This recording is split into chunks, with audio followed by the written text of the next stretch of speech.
오늘 아침 눈을 뜨자마자 가슴이 답답했던 적이 있으신가요?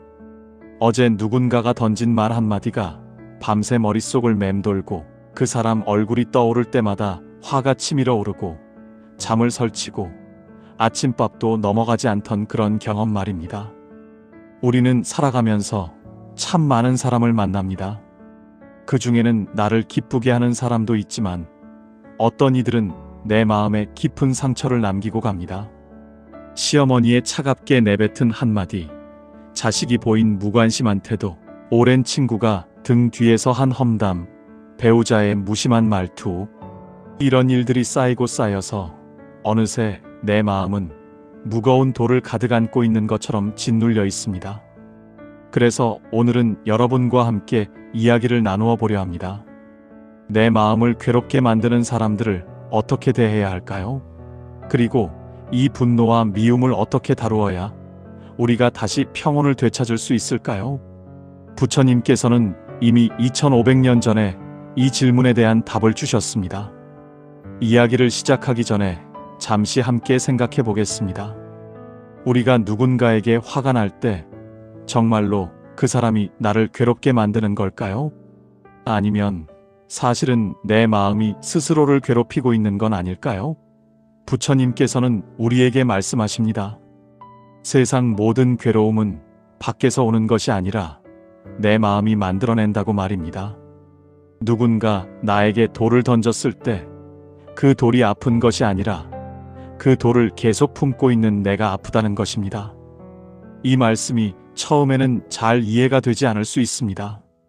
왜냐하면 우리는 평생을 살면서 상대방 탓을 하며 살아왔기 때문입니다. 저 사람이 나를 이렇게 만들었다. 저 사람만 아니었으면 내가 이렇게 화나지 않았을 거다. 이렇게 생각하는 것이 너무나 자연스럽습니다. 한 60대 후반의 여성분이 계셨습니다. 이분을 김보살님이라고 부르겠습니다. 김보살님은 40년 넘게 시댁에서 며느리로 살아오셨습니다. 시어머니는 평생 김보살님을 만족스러워하지 않으셨습니다. 밥을 해도 짜다, 싱겁다, 빨래를 해도 제대로 못한다, 손주를 돌보는 것도 마음에 안 든다고 하셨습니다. 김보살님은 평생 최선을 다했지만 시어머니의 입에서 칭찬 한마디 들어본 적이 없었습니다. 그렇게 세월이 흘러 시어머니께서 돌아가신 지도 벌써 10년이 지났습니다. 그런데 놀라운 일이 벌어졌습니다. 김보살님은 여전히 밤마다 시어머니 꿈을 꾸고 아침에 일어나면 가슴이 두근거리고 시어머니가 했던 말들이 귓가에 생생하게 들렸습니다. 이미 세상을 떠난 지 10년이 지났는데도 김보살님의 마음속에서는 시어머니가 여전히 살아있었던 것입니다. 매일 아침 김보살님은 돌아가신 시어머니와 싸우고 있었습니다. 밤낮으로 과거의 일들을 떠올리며 분노하고 억울해하고 원망하셨습니다. 이것이 바로 우리 마음의 작용입니다. 부처님께서는 이것을 집착이라고 하셨습니다. 우리는 과거의 일을, 과거의 사람을, 과거의 상처를 끊임없이 붙들고 놓지 않습니다. 그리고 그것을 반복해서 생각하면서 스스로를 괴롭힙니다. 시어머니는 이미 이 세상에 안 계십니다. 하지만 김보살님의 마음속에서는 시어머니가 매일 살아나서 김보살님을 괴롭히고 있었던 것입니다. 누가 김보살님을 괴롭힌 걸까요? 시어머니일까요? 아니면 시어머니를 계속 마음속에 붙들고 있는 김보살님 자신일까요? 부처님께서는 이렇게 말씀하셨습니다. 미움은 미움으로 사라지지 않는다. 오직 사랑으로만 사라질 뿐이다. 이 말씀은 법구경에 나오는 유명한 가르침입니다. 우리가 누군가를 미워할 때 그 미움을 더 키우면 괴로움이 사라질까요? 절대 그렇지 않습니다. 미움은 미움을 낳고 분노는 분노를 낳습니다. 우리가 누군가를 원망하면 할수록 우리 마음은 더 무거워지고 더 어두워지고 더 고통스러워집니다. 마치 뜨거운 숯을 남에게 던지려고 손에 쥐고 있는 것과 같습니다. 숯을 던지기도 전에 내 손이 먼저 타들어갑니다. 김보살님은 어느 날 절에 가셨습니다. 법문을 듣다가 스님의 말씀 한 구절에 가슴이 뜨끔했습니다. 여러분이 미워하는 그 사람은 지금 어디서 무엇을 하고 있습니까? 아마도 편안히 잠들어 있거나 맛있는 식사를 하고 있을 겁니다. 그런데 여러분은 밤낮으로 그 사람을 생각하며 괴로워하고 계십니다. 누가 더 손해를 보고 있습니까? 이 말을 듣는 순간 김 보살님은 깨달았습니다. 시어머니는 이미 이 세상에 안 계시는데 자신만 혼자 매일 싸우고 있었다는 것을, 자신이 스스로를 괴롭히고 있었다는 것을 말입니다. 이처럼 우리의 괴로움은 대부분 우리 마음이 만들어낸 것입니다. 상대방이 나쁜 사람이어서가 아니라 내가 그 사람에게 집착하고 있기 때문입니다. 내가 그 사람의 말과 행동을 붙들고 놓지 않기 때문입니다. 내가 과거의 상처를 반복해서 들여다보기 때문입니다. 부처님께서는 이것을 상에 머문다고 표현하셨습니다. 금강경에 보면 이런 말씀이 나옵니다. 상에 머물지 말라. 우리가 어떤 모습에, 어떤 생각에, 어떤 감정에 집착해서 머물러 있으면 그것이 곧 괴로움이 된다는 뜻입니다. 그렇다면 우리는 어떻게 해야 할까요? 먼저 분노와 미움의 뿌리를 제대로 이해해야 합니다. 우리가 화가 나는 이유는 무엇일까요? 누군가가 내 기대에 미치지 못했기 때문입니다. 내가 원하는 대로 되지 않았기 때문입니다. 내가 생각하는 옳은 길과 다르게 행동했기 때문입니다. 다시 말해 분노의 뿌리에는 항상 기대와 집착이 있습니다. 나는 시어머니가 나를 칭찬해 주기를 바랐습니다.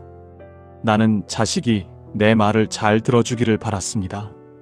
나는 친구가 나를 배신하지 않기를 바랐습니다. 이런 기대들이 무너질 때 우리는 화가 납니다. 또 다른 이야기를 해드리겠습니다. 70대 초반의 박 선생님이라는 분이 계셨습니다. 박 선생님은 평생을 자식들을 위해 살아오셨습니다. 두 아들을 키우느라 당신은 제대로 된 옷 한 벌 사입지 못하셨고 외식 한 번 해보지 못하셨습니다. 아들들을 대학 보내고 결혼시키느라 모든 재산을 다 쏟아부으셨습니다.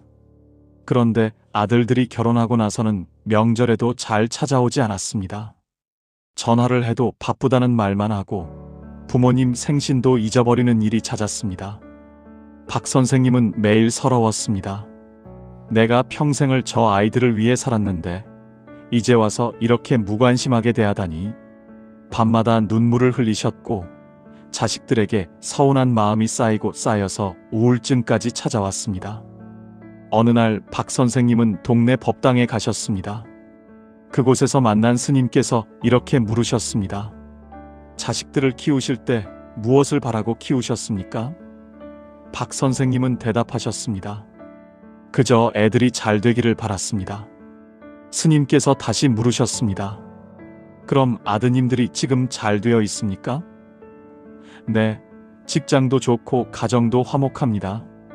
그러면 선생님의 바람이 이루어진 것 아닙니까?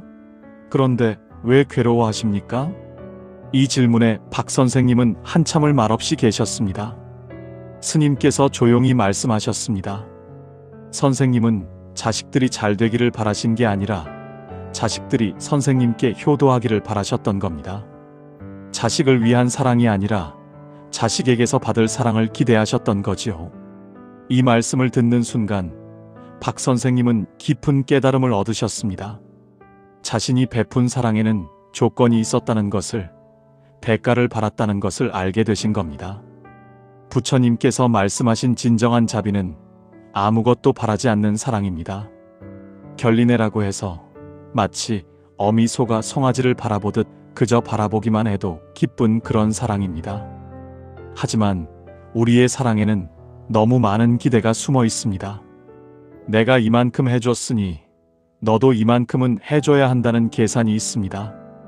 그래서 그 기대가 무너지면 사랑이 미움으로 변하는 것입니다. 부처님께서는 독화살의 비유를 통해 이것을 명확하게 설명하셨습니다. 어떤 사람이 독이 묻은 화살에 맞았습니다. 그런데 이 사람은 화살을 뽑으려 하지 않고 이렇게 묻습니다. 이 화살을 누가 쏘았지? 어느 방향에서 날아왔지? 무슨 나무로 만든 화살이지? 누가 독을 발랐지? 이런 질문들을 하는 동안 독은 온몸에 퍼져서 결국 그 사람은 죽고 맙니다. 부처님께서는 말씀하십니다. 우리가 상처받았을 때 중요한 것은 누가 나를 아프게 했는가가 아니라 어떻게 하면 이 아픔에서 벗어날 수 있는가 하는 것입니다. 누가 나에게 상처를 줬는지, 왜 그랬는지를 따지는 동안 우리 마음의 독은 점점 더 깊이 퍼져갑니다.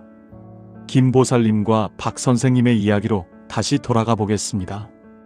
두 분 모두 결국 같은 깨달음에 이르렀습니다. 자신을 괴롭힌 것은 상대방이 아니라 상대방에 대한 자신의 기대와 집착이었다는 것입니다. 시어머니가 나쁜 사람이어서가 아니라 시어머니가 나를 인정해 주기를 바라는 내 마음이 나를 괴롭혔던 것입니다.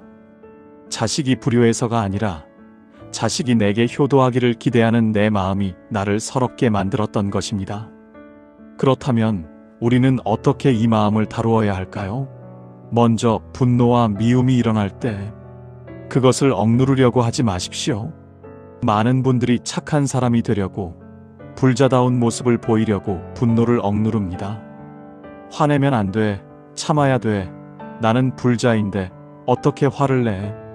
이렇게 스스로를 억압합니다. 하지만 부처님께서는 감정을 억누르라고 하지 않으셨습니다. 오히려 그 감정을 있는 그대로 바라보라고 하셨습니다. 예를 들어 볼까요? 지금 여러분의 가슴 속에 화가 끓어오른다고 생각해 보십시오. 시어머니가 또 무언가 잔소리를 했습니다.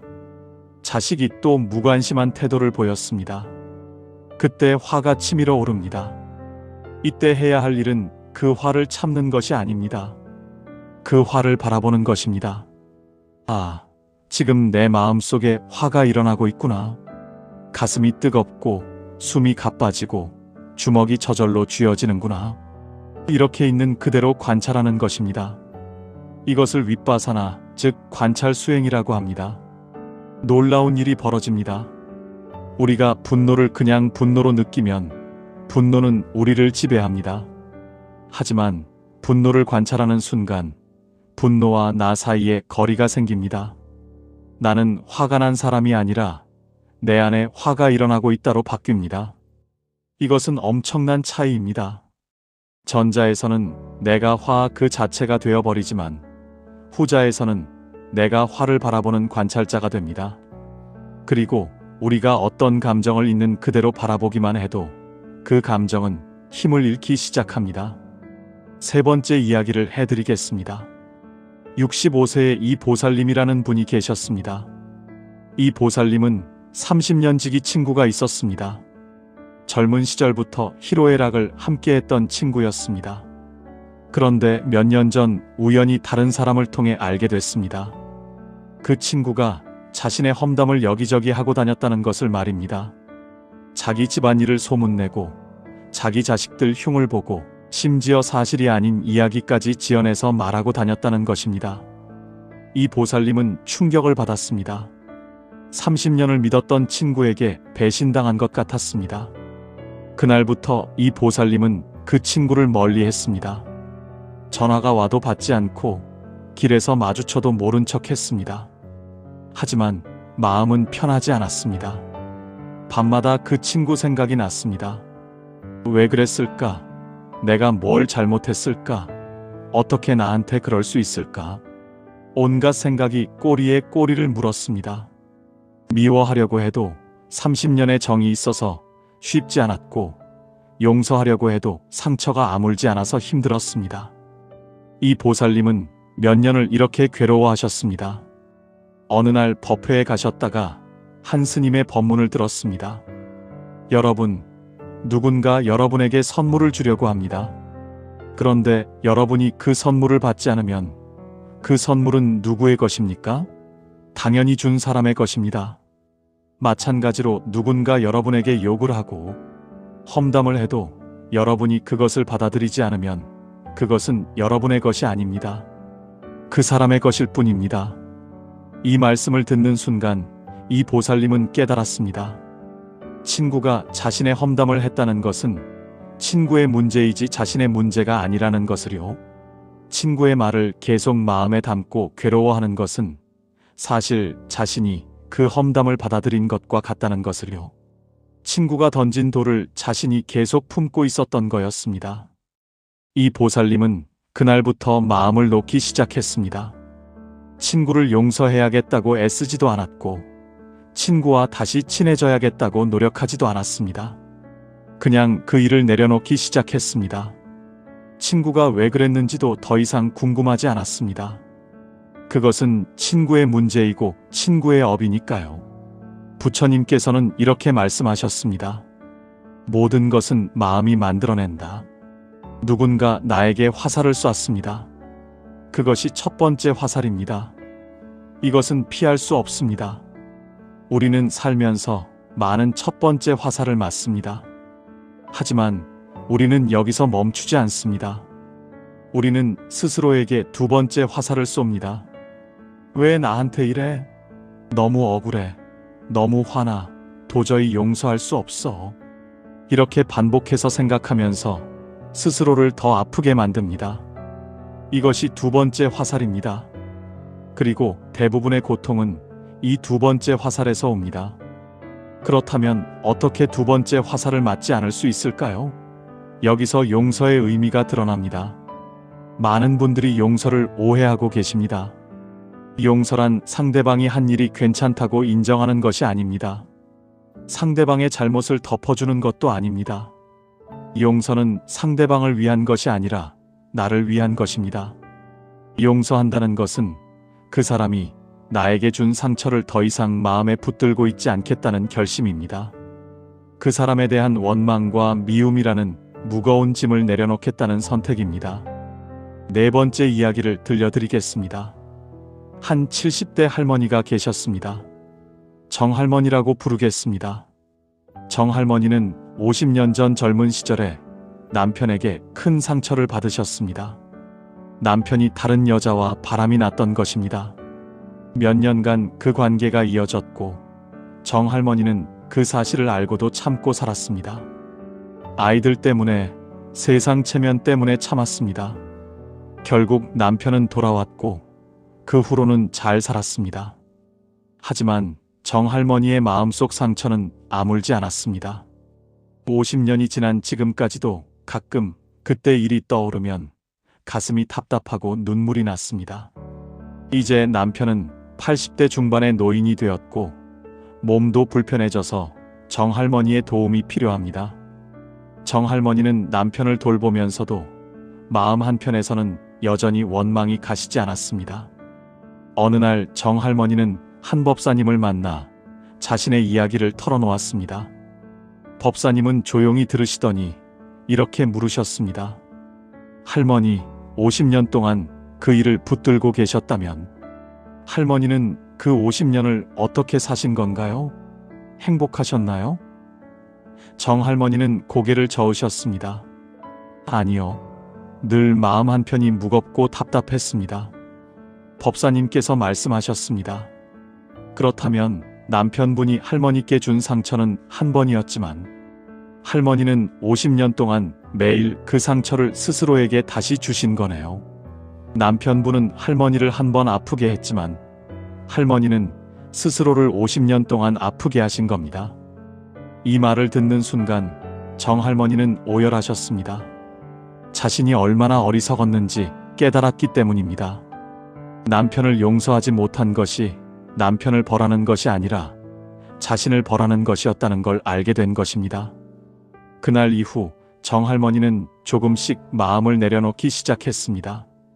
쉽지는 않았습니다. 50년 동안 품고 있던 원망이 하루아침에 사라지지는 않았습니다. 하지만 정할머니는 이제 알았습니다.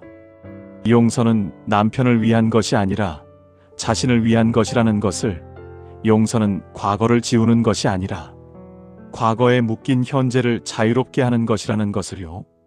부처님께서는 이렇게 말씀하셨습니다. 원한을 품는 것은 뜨거운 석탄을 움켜쥐고 남에게 던지려고 기다리는 것과 같다. 결국 되는 것은 자기 자신이다. 우리가 누군가를 미워하고 원망할 때 우리는 그 사람을 벌하는 것이 아니라 우리 자신을 벌하는 것입니다. 그 사람은 아마 편안히 잠들어 있을 것입니다. 하지만 우리는 밤새 그 사람을 생각하며 뒤척입니다. 그 사람은 맛있게 밥을 먹고 있을 것입니다. 하지만 우리는 분노로 가슴이 막혀 밥맛이 없습니다. 누가 손해를 보고 있습니까? 그렇다면 구체적으로 어떻게 용서하고 내려놓을 수 있을까요? 이제부터는 부처님께서 가르쳐 주신 실제적인 수행법들을 하나씩 알아보겠습니다. 이것들은 이론이 아니라 오늘 당장 여러분이 집에 돌아가셔서 실천할 수 있는 방법들입니다. 첫 번째는 호흡 관찰입니다. 우리가 화가 날 때 가장 먼저 일어나는 변화는 호흡입니다. 호흡이 거칠어지고 빨라집니다. 가슴이 답답해집니다. 이때 우리는 그 분노에 휩쓸려 행동하기 전에 잠시 멈추어야 합니다. 그리고 호흡으로 돌아옵니다. 숨이 들어오는 것을 느끼고 숨이 나가는 것을 느낍니다. 아주 천천히 깊게 숨을 들이쉬고 천천히 길게 내쉽니다. 이렇게 몇 번만 반복해도 마음이 조금씩 가라앉기 시작합니다. 부처님께서는 항상 제자들에게 말씀하셨습니다. 호흡으로 돌아가라. 호흡은 언제나 지금 이 순간에 있습니다. 우리의 생각은 과거나 미래를 헤매지만 호흡은 오직 지금 여기에만 존재합니다. 그래서 호흡으로 돌아간다는 것은 지금 이 순간으로 돌아온다는 의미입니다. 두 번째는 감정을 이름 붙이기입니다. 화가 날 때 우리는 그냥 화난다라고만 생각합니다. 하지만 조금 더 자세히 들여다보면 화 속에는 여러 감정이 섞여 있습니다. 서운함, 억울함, 두려움, 외로움 등이 함께 있습니다. 예를 들어 자식이 전화를 안 한다고 화가 났다면 그 속에는 자식에게 버림받을까 하는 두려움이 있을 수 있습니다. 자식의 사랑을 받지 못하는 것 같은 외로움이 있을 수 있습니다. 이렇게 자신의 감정을 구체적으로 들여다보고 이름을 붙여보십시오. 아, 나는 지금 화가 난 게 아니라 사실은 외로운 거구나. 자식이 날 잊어버릴까봐 두려운 거구나. 이렇게 이해하는 순간 그 감정은 이미 변하기 시작합니다. 세 번째는 자비 명상입니다. 이것은 참 놀라운 수행법입니다. 우리가 누군가를 미워할 때 그 사람의 행복을 빌어주는 것입니다. 처음에는 거의 불가능하게 느껴집니다. 나를 괴롭힌 사람의 행복을 어떻게 빌어줄 수 있겠습니까? 하지만 시도해 보십시오. 눈을 감고 그 사람을 떠올립니다. 그리고 마음속으로 이렇게 말해봅니다. 당신이 행복하기를 바랍니다. 당신이 고통에서 벗어나기를 바랍니다. 당신이 평온하기를 바랍니다. 처음에는 입으로만 말하게 될 것입니다. 마음은 전혀 동의하지 않을 것입니다. 괜찮습니다. 계속하십시오. 매일 조금씩 반복하십시오. 놀랍게도 몇 주, 몇 달이 지나면 마음이 조금씩 부드러워지기 시작합니다. 이것은 그 사람을 위한 것이 아닙니다. 여러분 자신을 위한 것입니다. 미움으로 가득 찬 마음보다 자비로 가득 찬 마음이 훨씬 더 편안하고 행복하기 때문입니다. 네 번째는 관점 바꾸기입니다. 나를 괴롭힌 사람도 사실은 고통받고 있는 사람입니다. 시어머니가 며느리에게 잔소리를 하는 것은 시어머니도 자신의 시어머니에게 그렇게 배웠기 때문일 수 있습니다. 자식이 부모에게 무관심한 것은 자식도 자신의 삶에서 힘겨운 일들을 겪고 있기 때문일 수 있습니다. 친구가 험담을 하는 것은 친구 자신이 열등감이나 질투로 괴로워하기 때문일 수 있습니다. 이렇게 상대방의 입장에서 생각해보면 그 사람도 완벽하지 않은 한 인간이라는 것을 알게 됩니다. 그 사람도 나처럼 실수하고 넘어지고 아파하는 존재라는 것을 깨닫게 됩니다. 이것이 바로 연민입니다. 연민은 동정과 다릅니다. 동정은 위에서 아래를 내려다보는 것이지만 연민은 같은 눈높이에서 아픔을 나누는 것입니다. 다섯 번째는 생각 내려놓기입니다. 우리는 하루에도 수만 가지 생각을 합니다. 그중 많은 생각들이 과거의 상처나 미래의 걱정에 대한 것입니다. 그때 그 사람이 나한테 왜 그랬을까? 다음에 또 그러면 어떡하지? 이런 생각들이 끊임없이 떠오릅니다. 부처님께서는 이것을 망상이라고 하셨습니다. 생각은 구름과 같습니다. 떠올랐다가 사라집니다. 문제는 우리가 그 구름을 붙잡고 있다는 것입니다. 생각이 떠오를 때 그것과 씨름하지 마십시오. 그냥 바라보십시오. 아, 또 그 생각이 떠올랐네. 하고 알아차리고는 그냥 흘려보내십시오. 마치 강물에 나뭇잎이 떠내려가는 것을 바라보듯이 말입니다. 생각을 붙잡지 않으면 생각은 저절로 사라집니다. 6번째는 마음에 돌 내려놓기 연습입니다. 눈을 감고 상상해 보십시오. 여러분이 무거운 돌을 하나 들고 있습니다. 이 돌은 여러분이 평생 품고 있던 원망과 미움입니다. 오랫동안 이 돌을 들고 있었기 때문에 어깨가 아프고 팔이 저립니다. 하지만 익숙해져서 이 돌을 내려놓는 것이 두렵기도 합니다. 이제 천천히 그 돌을 바닥에 내려놓는다고 상상해 보십시오. 돌이 바닥에 닿는 순간을 느껴보십시오. 그리고 가벼워진 손과 어깨를 느껴보십시오. 이것을 매일 밤 잠들기 전에 해보십시오. 처음에는 상상일 뿐이지만 계속하다 보면 실제로 마음이 가벼워지는 것을 느낄 수 있습니다. 7번째는 감사일기 쓰기입니다. 우리가 누군가에게 상처를 받으면 그 사람의 나쁜 면만 보이게 됩니다. 하지만 사실 그 사람에게도 좋은 면이 있었습니다. 시어머니가 아무리 까다로웠어도 아플 때 돌봐주신 적이 있을 것입니다.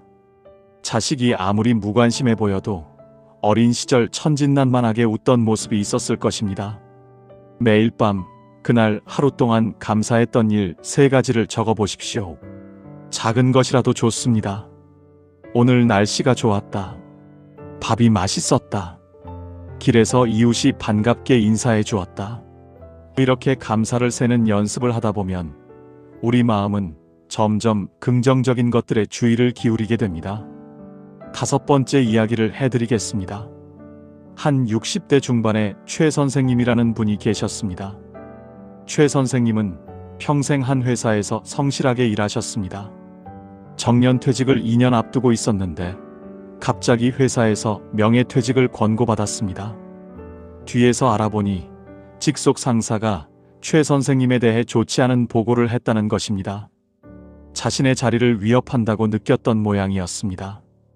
최 선생님은 억울하고 분했습니다. 30년 넘게 충성을 다했는데 이런 식으로 쫓겨나다니. 그 상사에 대한 미움으로 밤잠을 이루지 못했습니다. 최 선생님은 결국 명예퇴직을 했습니다. 퇴직금을 받고 집에 있게 되었지만 마음은 편하지 않았습니다. 매일 그 상사를 생각하며 화를 냈습니다. 부인이 걱정할 정도였습니다. 몇 달이 지나도 나아지지 않았습니다. 그러던 어느 날 친구의 권유로 절에 가서 일주일 템플 스테이를 하게 되었습니다. 그곳에서 스님의 법문을 들었습니다. 스님께서 말씀하셨습니다. 여러분이 겪는 모든 일은 우연이 아닙니다. 그것은 여러분의 업이 익어서 나타난 것입니다. 좋은 일도 업의 결과이고 나쁜 일도 업의 결과입니다. 중요한 것은 그 결과를 어떻게 받아들이느냐 하는 것입니다. 최 선생님은 이 말씀을 곱씹었습니다. 처음에는 이해가 되지 않았습니다. 내가 무슨 잘못을 했기에 이런 일을 당해야 하는가? 하지만 며칠을 묵상하면서 조금씩 깨달음이 왔습니다. 자신이 평생 회사에만 매달려 살았다는 것, 가족과 보낼 시간도 없이 일만 했다는 것, 정작 자신이 진정으로 하고 싶었던 일은 해보지 못했다는 것을 알게 되었습니다. 어쩌면 이 일은 자신에게 새로운 삶을 살라고 주어진 기회일지도 모른다는 생각이 들었습니다. 회사에서 쫓겨난 것이 아니라 회사라는 틀에서 해방된 것일 수도 있겠다는 생각이 들었습니다. 최 선생님은 템플 스테이를 마치고 집에 돌아와 새로운 삶을 시작했습니다. 젊은 시절부터 하고 싶었던 그림을 배우기 시작했습니다. 자원봉사 활동에도 참여했습니다. 손주들과 보내는 시간도 늘렸습니다. 놀랍게도 몇 달이 지나자 그 상사에 대한 원망이 사라졌습니다. 오히려 감사한 마음까지 들었습니다. 그 일이 없었다면 자신은 평생 회사라는 감옥에 갇혀 살다가 정년퇴직 후에야 텅 빈 삶을 마주했을 거라는 생각이 들었기 때문입니다. 부처님께서는 이렇게 말씀하셨습니다. 모든 일은 인연 따라 일어나고 인연 따라 사라진다. 우리에게 일어나는 모든 일에는 이유가 있습니다. 때로는 그 이유가 고통스럽게 느껴질 수 있습니다. 하지만 시간이 지나고 보면 그것이 우리를 성장시키고 깨우치기 위한 가르침이었다는 것을 알게 됩니다. 우리를 괴롭히는 사람들도 사실은 우리의 스승입니다. 그들은 우리에게 인내를 가르쳐 줍니다. 용서를 가르쳐 줍니다. 집착을 내려놓는 법을 가르쳐 줍니다. 만약 우리 인생에 고통이 없었다면 우리는 깨달음을 구할 필요도 느끼지 못했을 것입니다. 여기서 중요한 점이 있습니다. 용서와 내려놓음이 곧 무조건 참고 견디라는 뜻은 아닙니다. 부처님께서는 어리석은 자비를 경계하셨습니다. 누군가 계속해서 나를 해치고 있다면 그것을 그냥 받아들이라는 것이 아닙니다. 건강한 경계를 세우는 것도 필요합니다. 예를 들어 폭력적인 관계에 있다면 그 관계에서 벗어나야 합니다. 계속해서 나를 이용하는 사람이 있다면 거리를 두어야 합니다. 용서한다는 것은 그 사람의 잘못된 행동을 계속 허용한다는 뜻이 아닙니다. 용서는 내 마음 속에서 그 사람에 대한 미움을 내려놓는 것입니다. 그 사람과의 관계를 어떻게 할지는 지혜롭게 선택하면 됩니다. 부처님께서 제자들에게 자주 하신 말씀이 있습니다. 중도를 걸어가라. 한쪽 극단으로 치우치지 말라는 뜻입니다. 무조건 참고 억누르는 것도 극단이고 화를 마음대로 폭발시키는 것도 극단입니다. 무조건 용서만 하는 것도 극단이고 절대 용서하지 않는 것도 극단입니다. 우리는 중간의 길을 찾아야 합니다. 내 감정을 있는 그대로 인정하되 그것에 휘둘리지 않는 것, 상대방을 이해하되 내 자신도 보호하는 것, 과거의 상처를 인정하되 그것에 묶여있지 않는 것, 이것이 중도의 길입니다. 이제 또 하나의 중요한 수행법을 말씀드리겠습니다. 바로 무상을 관찰하는 것입니다. 무상이란 모든 것은 변한다는 진리입니다. 지금 화가 나더라도 그 화는 영원하지 않습니다. 지금 상처가 아프더라도 그 상처는 영원히 아프지 않습니다. 모든 것은 흘러갑니다. 우리가 겪는 고통도 흘러가고 우리가 미워하는 감정도 흘러갑니다. 이것을 이해하면 조금 더 견딜 수 있게 됩니다. 이것도 지나가리라. 이 한 문장을 마음에 새기십시오. 지금 아무리 힘들어도 이것도 지나갑니다. 6번째 이야기를 들려드리겠습니다. 한 65세 남성분이 계셨습니다. 장 선생님이라고 부르겠습니다. 장 선생님은 형제가 많았습니다. 부모님께서 돌아가신 후 재산 문제로 형제들 사이에 큰 갈등이 생겼습니다. 서로 자기가 더 많이 받아야 한다고 주장했고 결국 법정 소송까지 갔습니다. 장 선생님은 사실 재산에 큰 욕심이 없었습니다. 하지만 형제들이 자신을 무시하고 배제하는 것 같아서 자존심이 상했습니다. 몇 년간 법정 싸움을 하면서 형제들과는 완전히 인연을 끊었습니다. 명절에도 얼굴을 보지 않았습니다. 그러던 어느 날 장 선생님의 큰형이 위독하다는 소식을 들었습니다. 암말기였습니다. 처음에는 가지 않으려고 했습니다. 그렇게 나를 무시하고 상처 준 사람을 왜 찾아가야 하나 싶었습니다. 하지만 부인의 권유로 결국 병원에 갔습니다. 병상에 누워있는 형의 모습을 보는 순간 장 선생님은 가슴이 무너졌습니다. 한때 건장하고 당당했던 형이 뼈만 앙상하게 남아 있었습니다. 형은 동생을 보고 눈물을 흘렸습니다. 말은 하지 못했지만 그 눈빛에서 미안함과 그리움이 느껴졌습니다. 장 선생님도 형의 손을 잡고 함께 울었습니다. 그 순간 지난 몇 년간의 원망이 다 사라졌습니다. 재산이 뭐가 중요하고 자존심이 뭐가 중요합니까? 형제가 있다는 것, 함께한 추억이 있다는 것, 그것이 가장 소중한 것이었습니다. 큰형은 일주일 후 돌아가셨습니다. 장 선생님은 형의 장례를 치르면서 다른 형제들과도 화해했습니다. 이 이야기가 주는 교훈은 명확합니다. 우리는 모두 죽습니다. 시간은 한정되어 있습니다. 그 짧은 시간을 미움과 원망으로 채우는 것은 너무나 아깝습니다. 부처님께서는 이렇게 말씀하셨습니다. 삶은 짧고 죽음은 확실하다. 그러니 지금 이 순간을 헛되이 보내지 말라. 우리가 누군가와 다투고 있다면 그 사람과 함께할 수 있는 시간이 얼마나 남았는지 생각해 보십시오. 부모님과 함께할 수 있는 시간, 자식들과 함께할 수 있는 시간, 배우자와 함께할 수 있는 시간. 그 시간은 우리가 생각하는 것보다 훨씬 짧습니다. 그 소중한 시간을 다툼으로 보내는 것은 너무나 안타까운 일입니다. 또 하나의 수행법을 소개하겠습니다. 바로 일기 쓰기입니다. 화가 날 때, 상처받았을 때 그 감정을 종이에 써보십시오. 자세하게 써보십시오. 무슨 일이 있었는지, 어떤 기분이 들었는지, 왜 화가 났는지, 상대방에게 하고 싶은 말은 무엇인지 모든 것을 쏟아내듯이 써보십시오. 이것을 쓰는 동안에는 누구의 눈치도 보지 마십시오. 솔직하게 써보십시오. 다 쓰고 나면 조금 후련해질 것입니다. 마음속에 있던 것을 밖으로 꺼냈기 때문입니다. 그리고 며칠 후에 그 일기를 다시 읽어보십시오. 신기하게도 며칠 전에 썼던 자신의 글이 조금 다르게 보일 것입니다. 감정이 가라앉고 나니 상황이 더 객관적으로 보이기 시작합니다. 어쩌면 내가 오해했던 부분도 있고 너무 과민하게 반응했던 부분도 보일 것입니다. 이렇게 일기 쓰기는 우리에게 거리를 줍니다.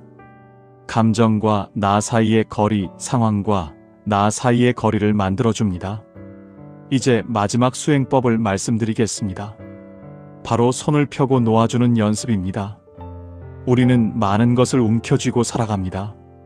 과거의 상처를 움켜쥐고, 미래의 걱정을 움켜쥐고, 내가 옳다는 생각을 움켜쥐고 살아갑니다. 손을 꽉 쥐고 있으면 손이 아프고 피가 통하지 않습니다. 손을 펴야 편안해집니다. 마음도 마찬가지입니다. 매일 몇 분씩이라도 이런 연습을 해보십시오. 편안하게 앉아서 두 손을 펴서 무릎 위에 올려놓습니다. 손바닥이 위를 향하게 합니다. 그리고 상상합니다. 내가 붙들고 있던 모든 것들을 내려놓는다고 상상합니다. 원망도 내려놓고, 기대도 내려놓고, 집착도 내려놓습니다.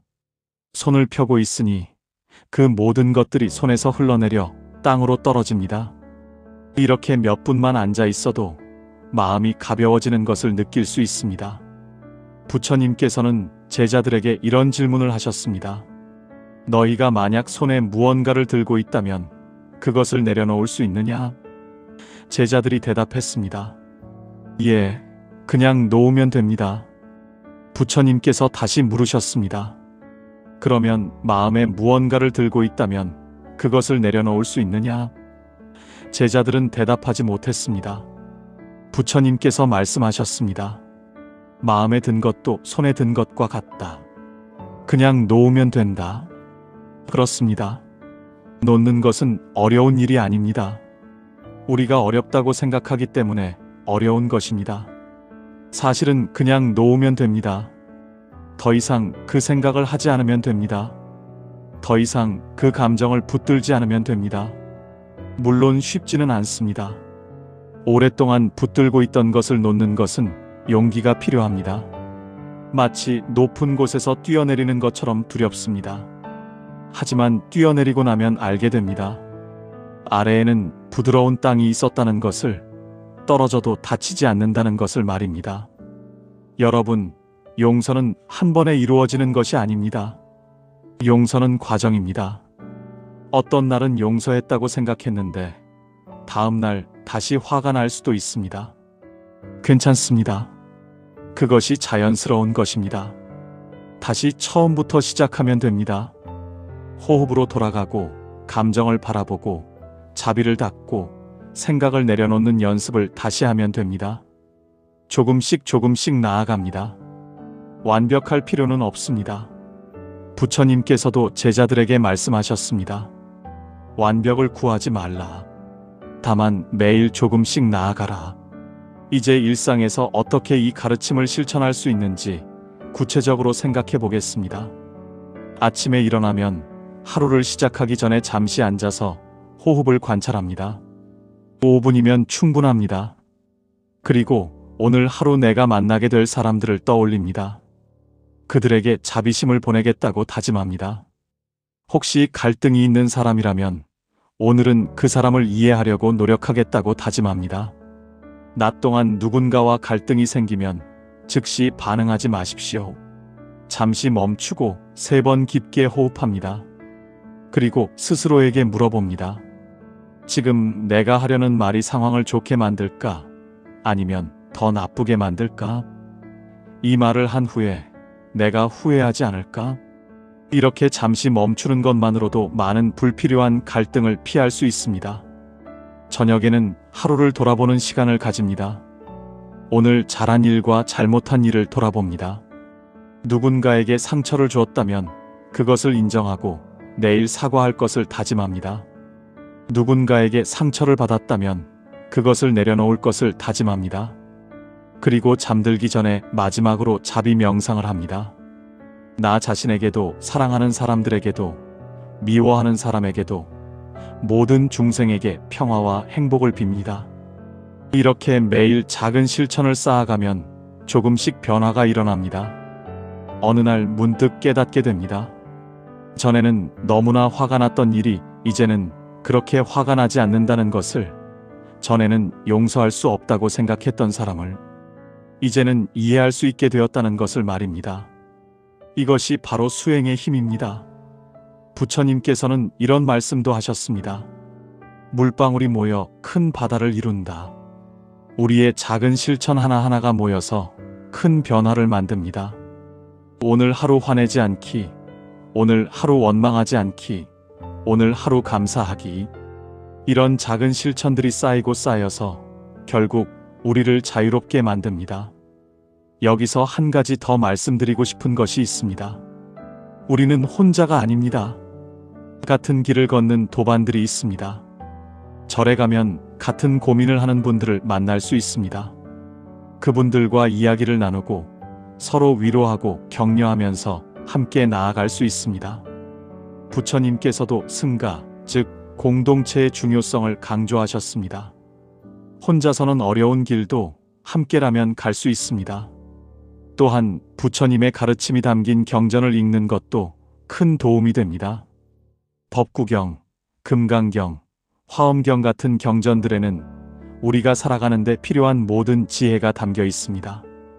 처음에는 어렵게 느껴질 수 있지만 천천히 읽다 보면 이해가 됩니다. 그리고 무엇보다 중요한 것은 스님의 법문을 듣는 것입니다. 스님들은 평생을 수행하시면서 깨달은 지혜를 우리에게 나누어 주십니다. 그 가르침을 귀 기울여 듣고 자신의 삶에 적용하려고 노력하면 됩니다. 이제 마무리를 하려고 합니다. 오늘 우리는 함께 많은 이야기를 나누었습니다. 내 마음을 괴롭게 만드는 사람들을 어떻게 대해야 하는지, 분노와 미움을 어떻게 다루어야 하는지, 용서가 무엇인지, 그리고 구체적으로 어떤 수행을 해야 하는지 말입니다. 하지만 가장 중요한 것은 이 모든 것을 실천하는 것입니다. 아는 것만으로는 부족합니다. 실천해야 합니다. 오늘부터 시작하십시오. 완벽하게 하려고 하지 마십시오. 조금씩 시작하십시오. 오늘 하루만 화내지 않기, 오늘 하루만 원망하지 않기, 오늘 하루만 감사하기. 이렇게 하루하루를 살아가다 보면 어느새 여러분은 완전히 다른 사람이 되어 있을 것입니다. 마음이 가벼워지고 평온해진 자신을 발견하게 될 것입니다. 마지막으로 한 가지 이야기를 더 들려드리겠습니다. 부처님께서 제자들과 함께 걸어가실 때였습니다. 길가에 말라 죽은 나무 한 그루가 있었습니다. 한 제자가 물었습니다. 스승님, 저 나무는 왜 말라 죽었습니까? 부처님께서 대답하셨습니다. 물을 주지 않아서 말라 죽었다. 제자가 다시 물었습니다. 그러면 물을 주면 다시 살아날 수 있습니까? 부처님께서는 고개를 저으셨습니다. 이미 뿌리까지 말라버렸으니 다시 살아나기는 어렵다. 하지만 옆에 새로운 나무를 심으면 된다. 이 이야기는 우리에게 중요한 메시지를 줍니다. 과거의 상처는 이미 일어난 일입니다. 그것을 바꿀 수는 없습니다. 말라 죽은 나무를 다시 살릴 수 없듯이 과거를 되돌릴 수는 없습니다. 하지만 우리는 새로운 것을 시작할 수 있습니다. 지금 이 순간부터 새로운 마음을 심을 수 있습니다. 미움 대신 자비를, 원망 대신 감사를, 집착 대신 놓아줌을 심을 수 있습니다. 그리고 그것을 매일 정성스럽게 가꾸면 아름다운 나무로 자라날 것입니다. 여러분, 기억하십시오. 여러분을 괴롭히는 사람도 괴로워하는 사람입니다. 그 사람도 행복을 찾고 있지만 방법을 몰라서 헤매고 있는 것입니다. 그 사람에게 자비심을 보내십시오. 그것이 여러분 자신을 위한 길입니다. 미움을 품고 사는 것보다 자비를 품고 사는 것이 훨씬 더 평화롭고 행복합니다. 그리고 무엇보다 자신에게 자비로우십시오. 우리는 모두 완벽하지 않습니다. 실수도 하고 넘어지기도 합니다.